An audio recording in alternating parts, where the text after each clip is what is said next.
বিশ্বকাপে ব্রাজিলের জার্সিতে ফিরতে মরিয়া নেইমার। তো বন্ধুরা, বিশ্বকাপে ব্রাজিলের জার্সিতে ফেরা নিয়ে নেইমার কি বলল, এবার চলুন দেখে নিই। ব্রাজিলিয়ান ফুটবলের উজ্জ্বলতম তারকা নেইমার জুনিয়র যখন সান্তোসে ফেরার ঘোষণা দিলেন তখনই গুঞ্জন উঠেছিল, এটা কি শুধুই ক্লাব ফুটবলে ফেরার গল্প নাকি জাতীয় দলে ফেরারও ইঙ্গিত? এবার সে প্রশ্নের জবাব নিজেই দিলেন নেইমার। তিনি জানিয়ে দিয়েছেন 2026 বিশ্বকাপে ব্রাজিলের হয়ে আবারও লড়তে চান। সান্তোসে ফেরার পর সাক্ষাৎকারে নেইমার বলেন, অবশ্যই আমি জাতীয় দলে ফিরতে চাই।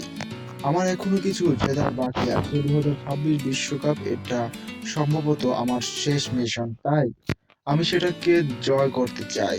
নেইমার এই ঘোষণার স্বপ্ন দেখাচ্ছে ব্রাজিলিয়ান সমর্থকদের।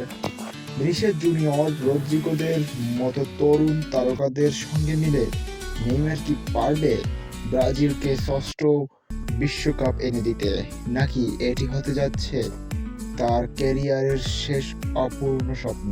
2014 স্বপ্নভঙ্গের শুরু নেইমারের। নিজ দেশে অনুষ্ঠিত বিশ্বকাপে উড়ন্ত ফর্মে ছিলেন নেইমার। গ্রুপ পর্বে 4 গোল, ক্রোয়েশিয়ার বিপক্ষে জোড়া গোল করে দলকে এগিয়ে নিয়েছিলেন, তবে কোয়ার্টার ফাইনালে কলম্বিয়ার বিপক্ষে গুরুতর ইনজুরিতে পরে টুর্নামেন্ট শেষ হয়ে যায় তার।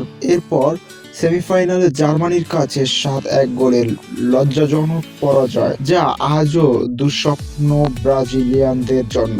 2018 সালে নাটকের বেশি, নায়কোচিত কম। রাশিয়া বিশ্বকাপে ইনজুরি কাটিয়ে ফিরলেও নেইমারের পারফরম্যান্সের চেয়ে বেশি আলোচিত ছিল তার অতিরিক্ত নাটকীয় ফাউল এবং রোলিং। যদিও তিনি 2টি গোল করেছিলেন, তবে বেলজিয়ামের বিপক্ষে কোয়ার্টার ফাইনালে 2-1 গোলে হার মানতে হয় ব্রাজিলকে। নেইমারের নেতৃত্ব নিয়ে তখন থেকেই প্রশ্ন উঠতে শুরু করে। 2022 ইতিহাস গড়েও ব্যর্থতার গল্প।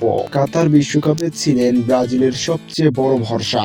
ক্রোয়েশিয়ার বিপক্ষে অতিরিক্ত সময়ে অসাধারণ 1 গোল করে পেলের রেকর্ড স্পর্শ করেন তিনি, কিন্তু ট্রাইবেকার ব্রাজিলের হৃদয় ভাঙ্গা বিদায় আর নেইমারের অশ্রুসিক্ত প্রস্থান, সব মিলিয়ে আরেকটি হতাশার বিশ্বকাপ। 2026 শেষ সুযোগ নেইমারের জন্য, এটাই হবে শেষ বিশ্বকাপ। নেইমারের সান্তোসে ফেরা কেবল ঘরোয়া ফুটবলে সীমাবদ্ধ থাকবে না বলেই মনে করেছেন অনেকে।